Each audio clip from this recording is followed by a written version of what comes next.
Então vamos ao nosso 8º episódio do podcast Medicina Intuitiva, agora gravado num estúdio com o Bruno, com o Cristiano, que é o convidado, mas na verdade o participante de hoje. E a gente vai continuar essa nossa série falando sobre estudos, e estudos na perspectiva da atenção. Um dos problemas grandes que a gente encontra na faculdade de medicina hoje é a briga por atenção. E que atenção é essa? Não é a atenção do aluno para com os seus professores, é do aluno para com o que acontece fora do ambiente acadêmico, como, por exemplo, redes sociais. E eu vou pedir para o Cristiano se apresentar, apesar de eu conhecê-lo. Depois eu vou fazer uma pergunta que envolve a economia da atenção. Fala, pessoal. Obrigado pelo convite. O Bruno está aqui mais uma vez. Para mim é um prazer. Bom, eu sou o Cristiano Ribeiro, eu sou médico, graduado lá pela Universidade Federal de Minas Gerais. Fiz residência em infectologia, fiz depois medicina intensiva, né? Atuei sempre dentro de hospital. Conheço o Bruno aí, né? Da carreira docência da Universidade Federal de Viçosa. A gente esteve junto aí durante 5, 6 anos, né? Quando eu era concursado na Universidade Federal de Viçosa. Eu tenho uma segunda graduação, que é em economia, inclusive na própria Universidade Federal de Viçosa. No mesmo período, né, que eu exerci atividade docente, especialmente na cadeira lá de medicina de urgência e emergência. Passei pela enfermaria de clínica médica, né, junto com os internos, residentes também de clínica médica da Federal de Viçosa. E acabei fazendo mestrado na área de administração, um pouco confuso aí essa mistura, mas bem interessante. Eu fui da primeira turma de mestrado aí da Fundação Dom Cabral, que é uma escola reconhecida aí na área de negócio. Uma das, né, claro que bem envezada aqui, uma das melhores que a gente tem no Brasil aí. Foi um prazer participar dessa primeira turma. Fiz mestrado em administração com foco em liderança. Então fui da primeira turma de mestrado lá da Dom Cabral. Acho que inclusive na época que você fazia mestrado na UFV, eu estava fazendo mestrado na Dom Cabral. Né? Eu lembro quando você estava falando que tinha que escrever o artigo lá. Pois é, exatamente. Então obrigado, cara, pelo convite. Prazer estar aqui mais uma vez. Eu lembro que há uns 10 anos, não, há uns 8 anos talvez, o Cristiano estava no carro comigo falando da carreira em W. Não vai ser bem o assunto de hoje, mas ele falando que nós, no caso, alguns médicos, têm a carreira em W. Né? Então, de manhã estão dando aula, de tarde estão na assistência e de noite, de repente, estão fazendo um podcast ou um outro tipo de trabalho. E a sua carreira, ela é bem em W, né? Igual a sua também, né? A minha menos, o seu W é maior. O que é uma carreira em W? Só para o pessoal ficar... Cara, esse era um conceito que se falava na época, carreira em W, proteano, que é exatamente esse acúmulo, né? De funções diferentes ao longo do tempo, né? Eu acho que minha carreira, assim, ela sempre teve uma constante, pelo menos até 2000, eu diria que até hoje, né? Que foi atividade docente. Eu sempre estive envolvido dando aula em algum lugar, né? Seja graduação, pós-graduação, curso de imersão. Eu desacelerei ali por volta de 2018, 2019, mas sigo ainda, né? Eventualmente, participando da pós-graduação no hospital que eu trabalho atualmente, né? Alguns módulos e tudo, mas claro que com uma dedicação bem menor, né? Ao longo de 15, eu diria que durante 15, 16 anos, uma das principais atividades profissionais que eu exerci foi, de fato, atividade docente, né? Seja graduação, pós, curso de imersão, enfim, vários formatos assim. E carreira em W é um pouco disso, né? De manhã eu estava dando plantão na UTI, à tarde, né? Fazendo um atendimento domiciliar, daqui a pouco trabalhando com um projeto, atividade docente, consultoria, enfim. Minha carreira ela sempre teve esse acúmulo assim, de funções e para mim sempre foi muito interessante. Eu acho que eu sempre retroalimentei essas verticais de trabalho, vou colocar dessa maneira, com aquilo que eu trazia de uma para outra. Assim. Então, se você me perguntar, por exemplo, hoje eu exerço uma atividade mais executiva, né, na área da saúde. Mas o que determinou o Cristiano executivo de saúde, sem dúvida nenhuma, foi a experiência que eu acumulei durante a assistência. Acho que para mim isso foi... Claro que tem pessoas com experiência diferente e tudo, e está tudo bem, mas para mim foi um diferencial muito grande, sabe? Quando eu vim para uma cadeira mais executiva, todo esse acúmulo aí de 15, 18 anos que eu fiquei na assistência, ele trouxe junto, né, um ativo de experiência, uma capacidade, né, de me conectar mais com quem está na ponta, por ter vivido aquilo, inclusive, né, que foi muito valioso assim, para minha trajetória, e é ainda valioso para a minha trajetória. Então, eu gosto muito dessa questão de viver um pouco nessa interface assim, de conhecimentos, né? E diárias também. Isso é uma coisa que eu gosto de fazer, sabe? Eu sei que tem gente que fica pouco confortável com isso. Lá em casa, por exemplo, minha esposa, a Vivi, é muito interessante, né? Ela tem um padrão muito de gostar de uma certa rotina, né? O consultório, eu gosto muito do consultório e tudo, aquela rotina do consultório. Isso nunca me agradou tanto, sabe? Essa rotina muito fixa, assim. Então, acho que é uma característica que eu tenho, que outras pessoas têm. E eu gosto de trabalhar com isso, sabe? Nessa diversidade assim, de possibilidades, né? Legal. Você está falando de uma carreira construída, vamos botar do ano 2000 para cá, né? Que é quando a gente entra na faculdade. E quando a gente fala de atenção, eu acho que existem alguns marcos que a gente poderia comentar, que é, primeiro, a rede social, né? Ou melhor, primeiro a internet. Vem a internet, mas depois da internet começam as redes sociais.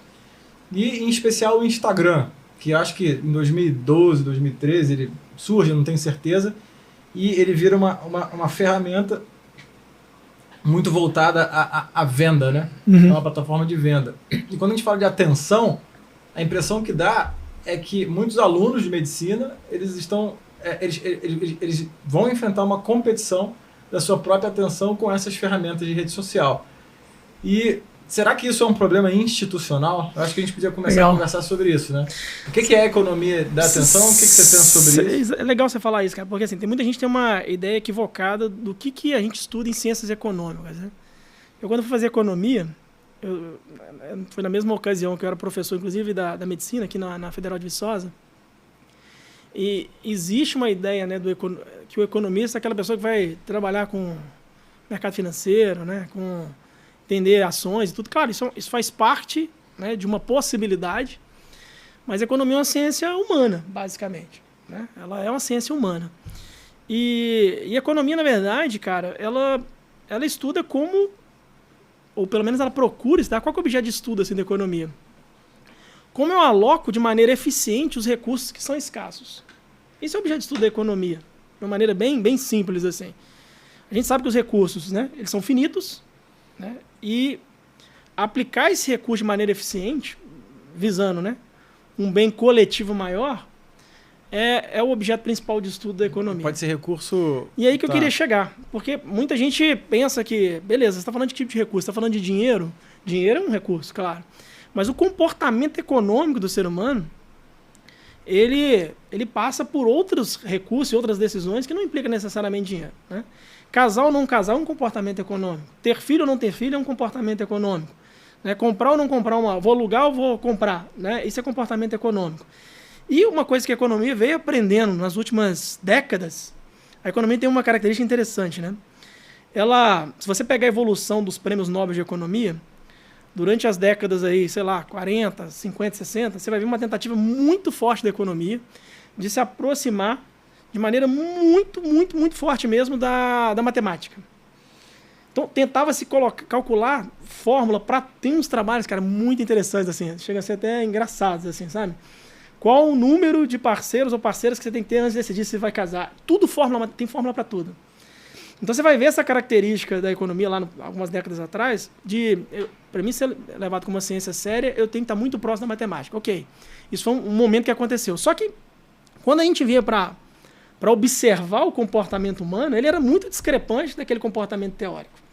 Então, a matemática ela não conseguia explicar aquele comportamento teórico. Então, tem tudo a ver com o que você estava falando sobre ciência, né? Tudo a ver. Do podcast lá que a gente não vai publicar aqui porque a gente não é patrocinado por ele.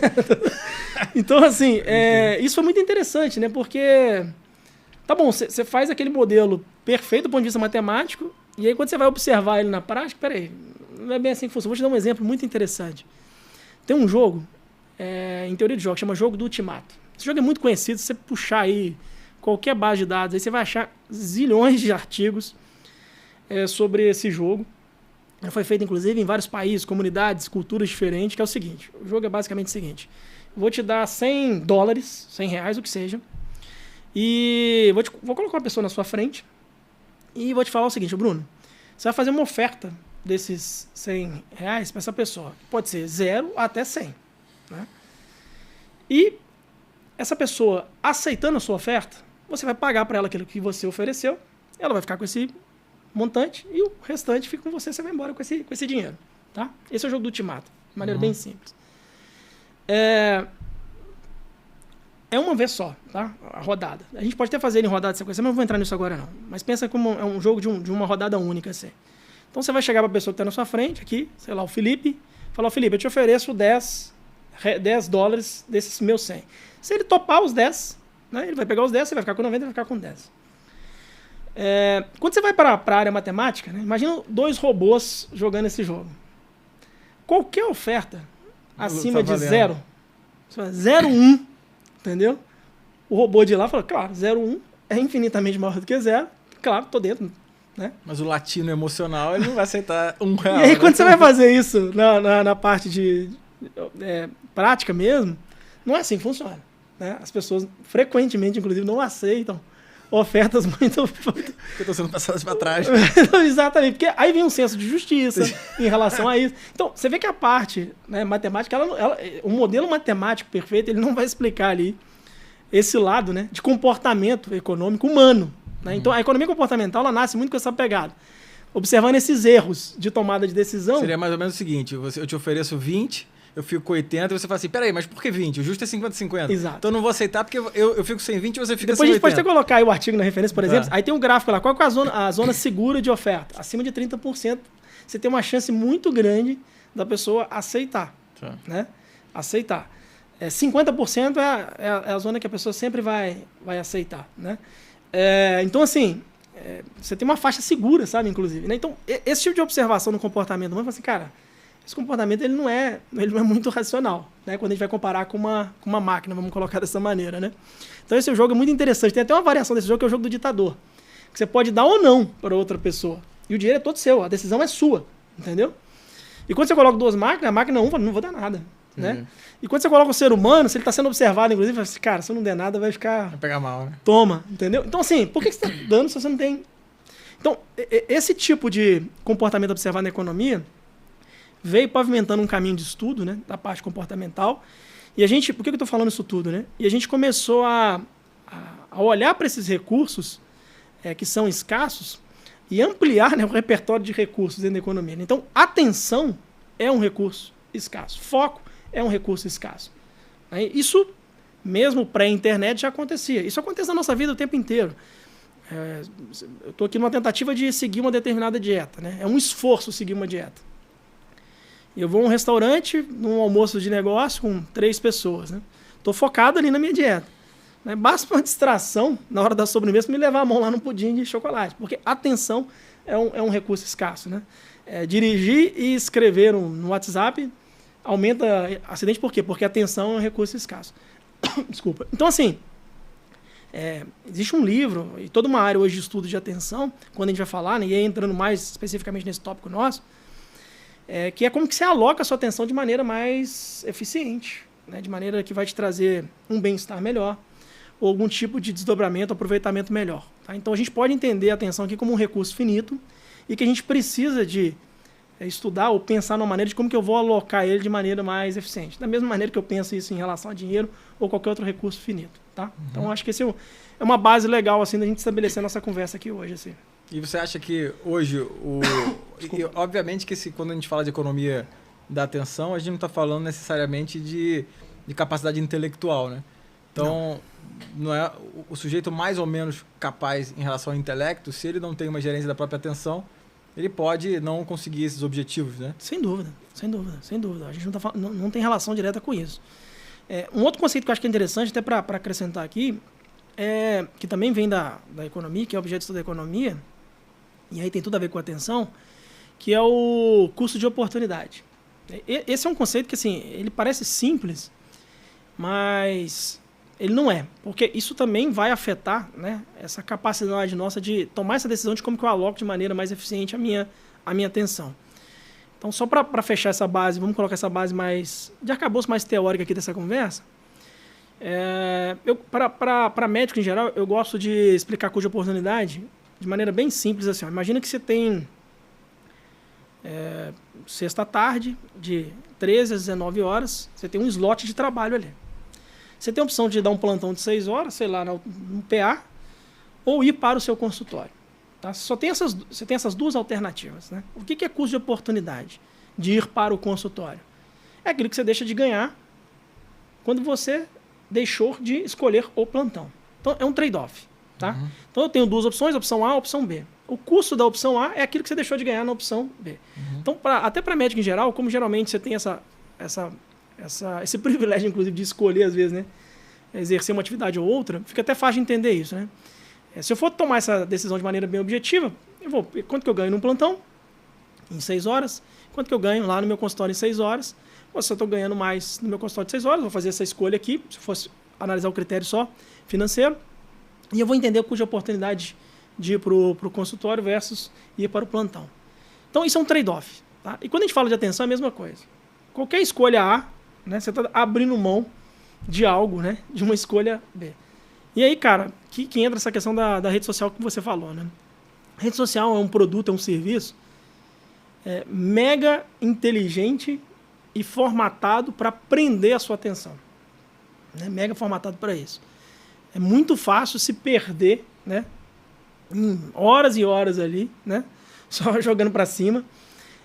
E aí, qual que é o custo de oportunidade disso? Né? Alguma coisa, né? Você tem a opção de ficar ali versus qualquer outra opção, né? Que seja da opção de ler um livro, ficar com a sua família, assistir uma série, o que for, né? Então, eu gosto de trazer esse conceito quando eu falo também de atenção, porque ele traz esse gatilho de pensamento tal. Eu me dedicar a essa atividade aqui, eu estou abrindo mão de uma série de outras possibilidades aqui. Né? E frequentemente a gente não para pensar nisso. Né? A gente se perde assim, num piloto automático e acaba não pensando nisso. Né? Então acho que é mais um elemento legal aqui da nossa conversa, assim, de colocar como conceito. E como é que você vê a questão de que essa rede social que te oferece uma série de prazeres imediatos, né, visuais, enfim, tá na moda falar de dopamina. Não vamos falar de dopamina hoje, pelo amor de Deus. Todo mundo fala disso. Mas assim, como é que você vê essa questão de que no outro lado da balança tá estudar, né? E que a gente sabe que estudar necessariamente é um ato de um esforço, né? É um esforço ativo, enquanto uma rede social é um ato absolutamente passivo. Como é que você enxerga isso do ponto de vista de uma faculdade de medicina, de um aluno, que ele está fazendo essa escolha e ele acaba sendo seduzido pela pizza, vamos chamar assim a rede social de pizza, e ele deixa a salada, que é o estudo, né, para trás, assim. Entendi. Como é que você enxerga isso? Cara, eu acredito em pequenos passos, assim. Até um pouco na contramão de muita coisa que a gente orienta para paciente, né? Você vem... eu acho que a gente é muita gente, né? Mas eu vejo uma coisa que a gente, às vezes, até ensinou durante muito tempo na faculdade de medicina, né?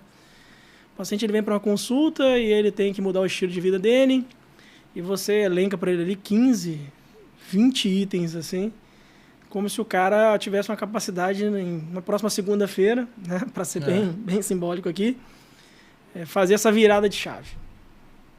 Eu entendo que isso não é uma corrida de 100 metros, sabe? É uma maratona, sabe assim. Então, exatamente por estudar um pouco de economia comportamental, o que a gente percebe é que esses pequenos começos, eles vão formatando hábitos, tá? Então, talvez uma pessoa que gasta hoje 8 horas numa rede social qualquer, não adianta, eu acho. Cara, vai agora estudar 8 horas. Acho que a gente tem que ter um desmame aí, uma progressão a ser feita, e que pode ser de maneira gradual, assim, sabe? Primeiro eu entendo por esse lado, assim. Então, eu acho que começar a alimentar, né, uns pequenos hábitos, assim, que são mais benéficos, eu acho que é um caminho interessante. E uma das possibilidades, inclusive, a própria tecnologia traz isso pra gente, né? Porque você pode formatar esse tipo de comportamento que você vai ter na relação com o seu celular, no próprio celular, né? Limitando, restringindo, né, suas próprias horas. E você fala assim, pô, mas isso é um exercício tão bobo, né? Eu sou um adulto e tá bom, eu vou ficar 1 hora na rede social, sabe? É o meu objetivo. Mas tenta seguir isso de fato, né? Você vai ver que o tempo inteiro a gente vai deslizando, né? Então, eu acredito muito em criar, né? Usar essas ferramentas para formatar uma rotina, né? E que seja inicialmente 2 vezes por semana, 3, 4, 5. Não estou propondo aqui nada radical, estou propondo um início, né, de tentativa, de separar em caixinhas de tempo, de fato, o que você vai dedicar a cada uma dessas atividades, sabe? Não estou falando nada novo aqui. O que eu estou sugerindo é de utilizar a própria tecnologia, né, como uma ferramenta que vai te ajudar, que vai te educar novamente nessa rotina, né? Então, se eu chego lá e programa que meu acesso à rede social, né, vai ser 1 hora por dia, E aí eu coloco um timer ali, limitador. Claro que você pode mudar isso, mas enfim.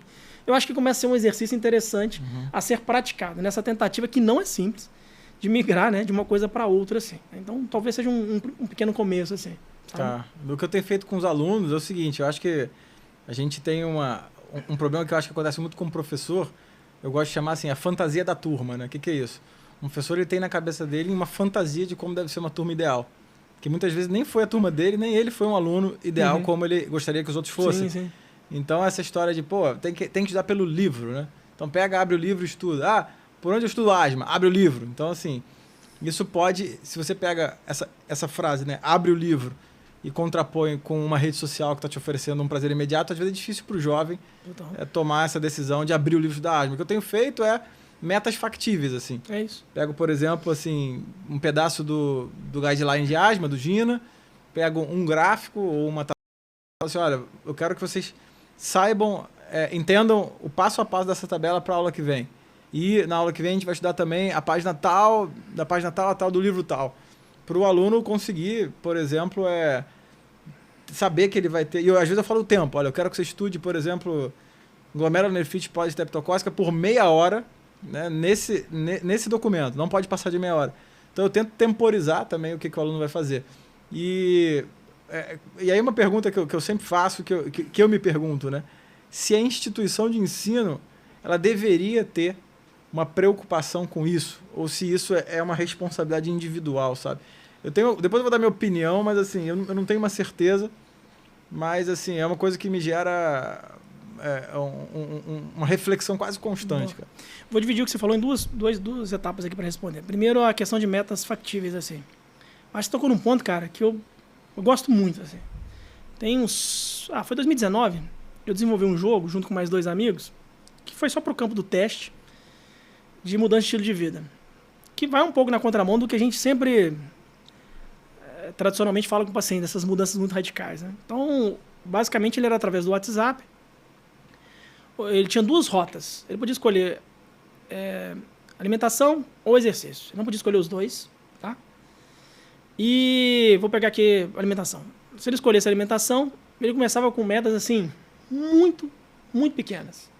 Sabe? Às vezes a pessoa come muito distraída ali na frente da televisão, do celular. Cara, sua primeira meta para os primeiros 15 dias é focar e se concentrar na sua alimentação. Quando você estiver alimentando, você vai dedicar à atividade de alimentação, prestar atenção na sua mastigação, etc, etc.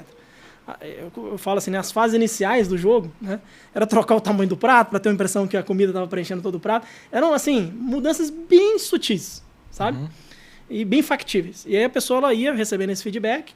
Quando ela passava de fase, não lembro, na época acho que a gente testou 15 dias, aí ela podia escolher uma tarefa no mesmo nível de dificuldade, ou mais alta, e a pessoa ia progredindo. Foi muito legal, a gente chegou a testar com algumas pessoas, foi bem legal, acabou que depois cada um foi para outras atividades, e até uma coisa que eu gostaria de revisitar, assim, era essa construção desse jogo, porque ele é total baseado em economia comportamental, sabe assim?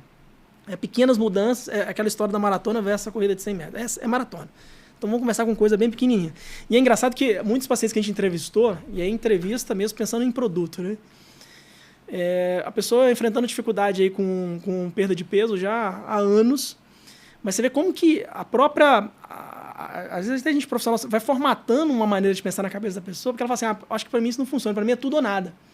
Ou eu viro completamente ou eu não viro. Mas, cara, se eu tudo ou nada já tem 20, 30 anos. A segunda-feira é sempre essa. Exatamente, né? Sabe? E tem gente que é tudo ou nada, tudo bem, tem gente que consegue, mas a maioria das pessoas não consegue, né? Então, vamos explorar alternativas aqui, né? Então, acho que quando você traz essa questão de metas factíveis, e às vezes até reforçar, né? Coisas que a pessoa já gosta fora daquele ambiente ali online, e aumentar um pouco daquelas coisas que ela já gosta ali inicialmente, né? Pode facilitar esse caminho aí de mudança de rotina, né? De facilitar esse caminho de mudança de rotina. Então esse é o primeiro ponto, só para destacar o que você colocou. Em relação à segunda questão, essa pergunta que você colocou aí da instituição, ela é muito complicada, né, cara? Porque assim, eu fico inclinado a tentar responder isso só da perspectiva do indivíduo. Tá? Isso é uma responsabilidade do indivíduo. Até porque existe um esforço, e eu acompanhei isso muito de perto. Eu exerci atividade docente aí desde 2002, 2003, né? Eu acompanhei todos esses movimentos e essas tentativas das instituições de ensino em incorporar novas metodologias, né, novos laboratórios. Né, eu sou, bom, você me conhece, eu sou da simulação realística e tudo. Numa tentativa genuína, muito interessante, né, de trazer uma metodologias, né, que aumenta a atenção do aluno, a retenção de conhecimento, engajamento e tudo.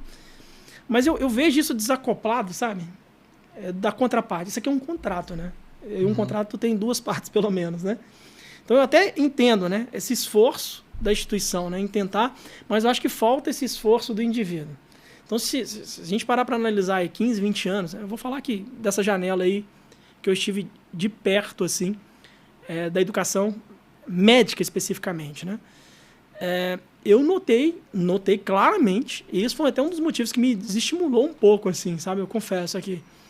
A sair da atividade docente da graduação, um declínio muito grande mesmo, de engajamento por parte dos alunos. Uhum. A despeito de toda a tentativa, sabe? De N métodos e isso. Cara, o que você vê aí hoje, não vou nem entrar nessa mérito, de tentativas e tentativas, e assim, um declínio, sabe?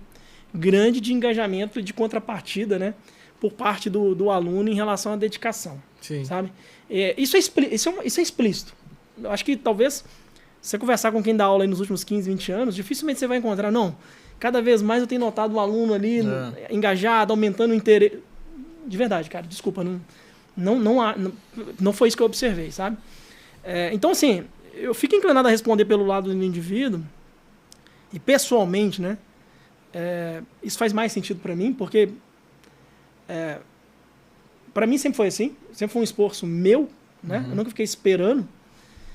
Mas só que eu entendo também todo esse contexto, sabe? De construto social e de mudança geracional que vem acontecendo, né? É completamente diferente. Senão vira um papo de dois velhos aqui, né? Na minha época era assim, na minha época era assado, sabe? E eu não gosto desse tipo de conversa também, sabe? Então, assim, eu acho que é um esforço mais do indivíduo, mas eu acho que cabe também às instituições repensarem o seu papel e entenderem que quando eu, sei lá, marco um curso sábado de manhã, não estou competindo com um aluno por qualquer outra atividade intelectual que ele vai fazer. Eu estou competindo com o entretenimento da vida dele, com descanso, né? Sim. Então, acho que falta uma sensibilidade também da instituição de entender contra o que ela está competindo. O celular é uma prova disso, né? A gente ficou muito tempo batalhando contra o celular, quando na verdade, cara, como é que eu vou logo para dentro dessa plataforma e fico mais atrativo dentro dessa plataforma para que o aluno tenha um engajamento adequado e um interesse adequado na linguagem que agora ele está mais acostumado a seguir, né, a um caminho de estudo, assim. Então, eu fico muito dividido, assim, nessa questão. Eu também, eu sempre pensei como você, eu acho que a responsabilidade de educar ser individual, né? Só que de uns meses para cá, de uns anos para cá, eu fico pensando no seguinte perspectiva. Eu vi hoje, por um acaso, que você estava falando de internet, né? Eu fui ver se você estava chegando, e entrei no Instagram e comecei a rolar, e eu vi uma entrevista do vocalista do Oasis, ele falando, essa entrevista ele deu mais ou menos, o Oasis é uma banda de rock que foi acusada, entre aspas, de imitar os Beatles e tal, e eu já fui num show do Oasis, os irmãos Gallagher, né? Eles são tidos como bem antipáticos e, enfim, acho que desbrigam, enfim, eles têm respostas muito, muito duras e muito ácidas, né? E ele falou o seguinte, que ele estava criticando as gravadoras, que quando as gravadoras elas começaram a pesquisar muito o que o cliente quer ouvir, elas começaram a impedir que o artista se manifestasse de forma genuína. Por exemplo, ele fala assim, ninguém queria o Sgt. Peppers, né? O Sgt. Peppers, ele foi feito. E aí as pessoas começaram a querer o Sgt. Peppers depois que ele existiu, né? Só um parênteses, você sabe por que o nome é Sgt. Peppers? Não. O Paul tava num trem e aí uma moça pediu sal e pimenta. Aí ele falou, Sargento Pimenta? É verdade. Aí ela falou, não, sal e pimenta. Aí ele falou, pô, Sgt. Peppers é um nome bom, né? E aí eles produziram o Sgt. Peppers, durou 6 meses, né? Foi a primeira grande produção dos Beatles. Enfim, e o povo não queria aquilo, mas aquilo recebeu. Então, por que eu estou dizendo isso? A minha tendência é achar que existem muitos jovens alunos que vêm de famílias, às vezes, disfuncionais. Disfuncionais não no sentido moral, mas no sentido organizacional, no ponto de que uma vida de estudos ela tem que ter umas premissas, né? É um tipo de descanso, é um tipo de alimentação, é um tipo de entretenimento. Às vezes você pega muitos alunos de medicina que vêm de famílias de comerciantes. Esses comerciantes não têm o hábito de estudar. Não que o comerciante não estude, mas assim, eles não têm o hábito de ter uma vida intelectual em casa, necessariamente por causa do trabalho. Enfim, e esses alunos se sentem meio deslocados e não sabem como entrar nessa vida. E soma-se isso à rede social, que vira quase que um vício, né? Então, o meu ponto é, será que as pessoas não estão percebendo que talvez as instituições precisem, por exemplo, tomarem medidas drásticas como, vou dar um exemplo, impedir, por exemplo, o uso de celular em sala de aula, ou impedir a forma como as pessoas se vestem, né? Você vê o aluno de medicina hoje, ele se veste, os jovens hoje, né? Os adultos jovens hoje se vestem de uma forma muito infantilizada, né? Aí você junta isso à rede social, você junta isso ao vício por tela, eu acho que isso talvez seja um grande impedimento para a saúde mental e para o que eles precisam de fato. Aí por isso que eu fiz esse paralelo com o que o vocalista do Oasis falou assim, será que se a gente ficar querendo agradar demais o aluno como cliente, no sentido de ficar dando recurso tecnológico, metodologias palatáveis e videoaula e flashcard e não sei o que, a gente não está alimentando algo que está indo para um buraco, sabe? Então, assim, será que as instituições um dia vão ter peito para chegar e falar, olha, na minha instituição todo mundo vem de calça, sei lá, sapato e camisa assim e não entra com o celular? E será que isso teria um benefício? Essa é a grande pergunta que eu faço, sabe? Eu acho que é no mínimo válido testar, cara. Porque assim, alguém tem que fazer alguma coisa diferente. Porque do jeito que está caminhando, tá realmente complexo, né? E aí, assim, eu não vou entrar nisso aqui hoje, né? Não é o objetivo. Durante o meu mestrado em administração, né? Aí eu vou estudar liderança. E eu entrei numa crise muito grande, assim, relacionada a entender o que são competências relacionadas à liderança, se dá para treinar, se não dá para treinar. E nós somos muito enviesados pela escola americana de liderança, né? E quando você vai para a escola francesa, e eu aprendi isso com alguns dos professores que eu tive, muito interessante, tem até uma questão entra um pouco na filosofia aqui, né? De destino e antidestino, sabe? Estava no boom do surgimento de coach no Brasil, lá quando eu fiz mestrado, e um professor bem crítico, um cara até lá da psicologia organizacional da USP, professor convidado lá da Dom Cabral, ele trazia umas provocações muito interessantes, assim, né? Porque até pela escola francesa, assim, você suavizar demais a caminhada, né? Você pode estar levando o cara para o antidestino dele, né? Porque teoricamente, o que vai te levar para um determinado destino são, né, as pancadas que você vai tomar ali ao longo daquela trajetória, o que dá certo, o que dá errado, que é a maioria do tempo, né? E isso vai forjando ali, né, toda uma casca de resiliência, de comportamento, etc, etc, que vai te levar para um determinado... Estou falando destino aqui, mas de maneira bem lúdica, assim, né? Então, achar esse equilíbrio... De alguma maneira, a gente precisa achar esse equilíbrio. Está desequilibrado, sabe? E eu venho, né? E aí, pensando em gestão contemporânea, né? A gente tem que testar. O mínimo que a gente merece é um teste, sabe? Esse é o meu grande ponto, né? Como que seria um teste, e eu acho que passa pela liderança. Será que existem líderes nas faculdades precisamos. que podem fazer esse teste? Acho que é um bom assunto para o próximo episódio. Sim. Até porque você tem vindo uma tendência, cara. Inclusive, assim, todo esse boom de avanço, curso online, aula não sei o quê. Cara, o futuro que eu estou enxergando é bem diferente desse, tá? Ele é muito mais analógico. É voltar o professor para dentro da sala de aula, talvez para o quadro novamente. As pessoas vão pagar mais caro por isso. Peraí, calma. Vamos dar um pause. A gente vai falar na semana que vem exatamente sobre isso, porque, inclusive, aqui em casa, a gente já faz esses experimentos, que é trazer as pessoas para cá, você já sabe disso, que é trazer para o mundo analógico. A gente acaba esse episódio, o Bruno já falou que a gente estourou o tempo gente. Durante alguns minutos, mas a gente acaba o nosso 8º ou 7º, não sei, que é o 8º episódio, e o próximo episódio a gente vai falar sobre liderança e sobre o futuro da educação, como o Cristiano já deu um spoiler, né? Boa. Valeu, gente. Até a próxima.